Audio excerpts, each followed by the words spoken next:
Alright everyone, you know how over the last months especially I've started calling for the elimination of most of the metro police forces in the US and their replacement by a policing system that's based on elected sheriffs, their deputies, and constables. And part of this is just, if I look at the differential between claims of corruption or excessive force use, really, for that matter, the left should be on board with this, but we'll get into their bizarre opinion here. If I look at the differential, many inner-city metro forces do not do a very good job, partially because they're so bureaucratized and politicized. You have the prosecutor, the DA, all of these people might be Soros-selected. You have some commissioner who's been there for 30 years stealing coke out of the locker and doesn't really feel accountable because they're in good with the politicians. You have a police chief who's corrupt and says, just crack some skulls. We need more, we need to make it look like there's more drug crimes on this street. Plant some crack in this black dude's car.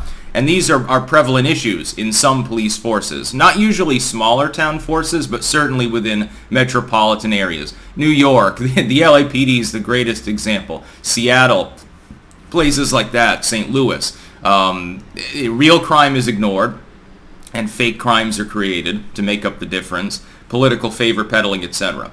Sheriff's offices tend to do better. The funny part is that in the minds of some, those sheriffs, those rubes out there with the cowboy hats stopping people on the highway, and they're so terrible and lowbrow. I love my metro force here. Yeah, they share the drugs that they take from the evidence locker from time to time, says Harold the hippie, so I don't really mind. I think that we need to replace virtually all the metro forces.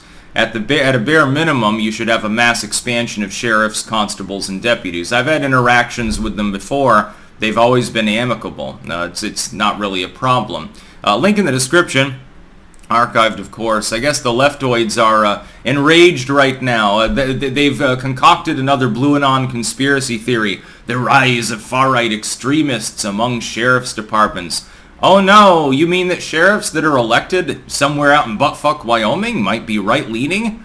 And because MAGA has taken over conservatism at this point, the primary results from the other day show this, you mean that a plurality of those conservative sheriffs, I mean they are elected, they are technically quasi-partisan, are going to be conservative?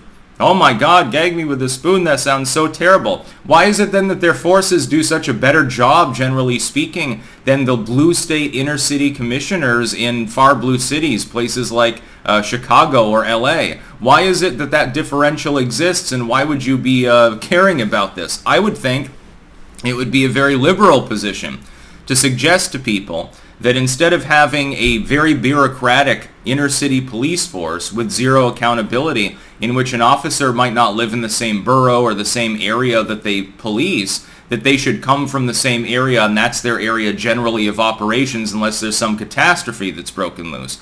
I would think that would be a progressive approach, ironically. Instead, it's getting pushed by a bunch of red staters, a bunch of conservatives, and panned by people on the left. No, the Metro Force is better. Oh shit, it's okay for the force to be politicized as long as it's a machine politician pulling the strings. The second that it's just someone with their own particular opinion getting elected into a policing position because they share that opinion with 70-80% of their constituents, then it's a problem. Now it's corruption. Now it's the politicization of police forces. Dude, police forces, look at Tammany Hall.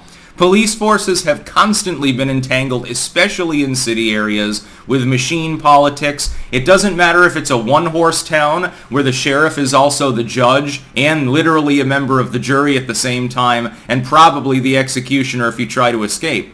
There can be corruption out in the boondocks. Appalachia, redneckdom, certainly out in the far west, the southwest. You're going to find towns where if you're an out-of-towner and you do anything wrong, you're not going to get treated the way you'd get treated in a court in New England, for example. But there's a much bigger problem with inner cities.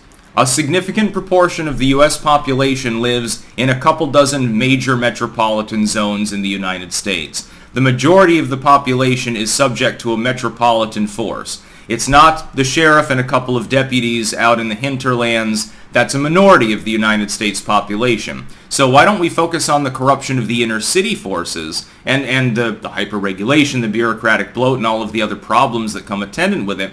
shrink those forces, in some cases do away with them, and simply have more elected officials. Now, just because it's the sheriff's department doesn't mean that they're wearing cowboy hats and going around in Wranglers. Now, this is the opinion of the penthouse crowd. The blue coastal city crowd thinks that's what a sheriff's department is. Dude, you do have sheriffs and shit like that in those inner city areas, just to be clear.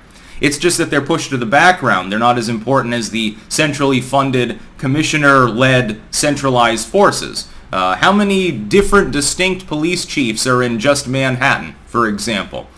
I'm not even going to give an over and under. I don't know the answer, but I know it's well into the double-digit range. And that's for Manhattan. One island, just to be clear. Millions of people living on in cramped conditions, and the only nice thing about it is Central Park. Trust me, I've gone through New York City. It's a verticality hellscape. Only in the middle of Central Park did I not feel vertigo. By the way, not a fan of New York City, just to be clear. Boston is better. Go Red Sox. The leftoid fears the sheriff.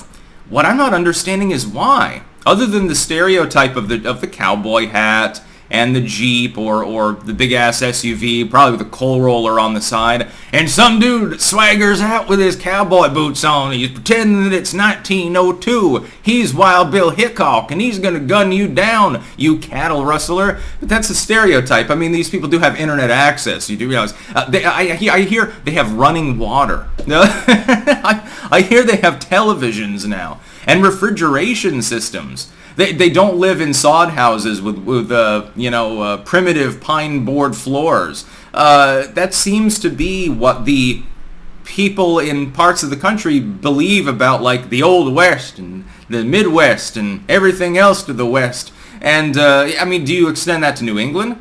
We have small metro forces there and an oversized presence of, stateies too, in Vermont especially. Fucking a lot of them, by the way. Of sheriffs and constables and things like that. It's an old-timey system, generally. The crime rate in northern New England is minuscule. We seem to make do with it. We seem to have no problem with it. Why is it that, like, New York or Illinois can't do the same thing and have it be successful? Are you so backwards that you're incapable of having a properly run elected police force? I think it would be a great idea. And get people hopefully more civically active. Hey, I can choose one of these three people that intends to police my area. And they're going to assign deputies, and I have to trust their judgment in who to assign as a deputy as well. Well, I like candidate B because, he's not going to be soft on crime, but he winks and nods and says, look, I don't care about the potheads, and that sounds good. And there's also that deferential judgment. Here's something you get with sheriffs and constables that you won't get with metro forces. Metro Force, unionized, completely by the book, everything is highly standardized. Sheriff's Department, hey, there's a drinking party and there are people that are underage there. I got a noise complaint, but really, it's just those nosy neighbors that don't like these kids anyway. I'm going to scare the shit out of them because it'll be funny because it's almost Halloween, right? So I'm going to dress up as a pumpkin head or something, scare the shit out of them, and then I'm going to warn them, hey, fucking keep it down. You will get that. You get that in Vermont all the time. The Burlington cops, prior to the legalization of marijuana, if they found Harold the hippie or Danny the drug user walking down the street smoking weed, they would say, come on, just take it back to your house, do it in your backyard, leave other people out of it, go to the skate park and smoke the weed there. And they would break their peace and take the weed and probably smoke it too. But they wouldn't charge him. They'd give him a warning. Or they wouldn't even give him that. They would just say, come on, give me the fucking pipe. And they would break the pipe and throw it on the ground and leave. And there were many such cases. UVM is full of those tales from back when I was there. I was smoking weed on campus and drinking and doing other drugs too, back before it was legal. And certainly when UVM would kick you out of the school if you were found with psilocybin in your drawers. That's about all. Peace out.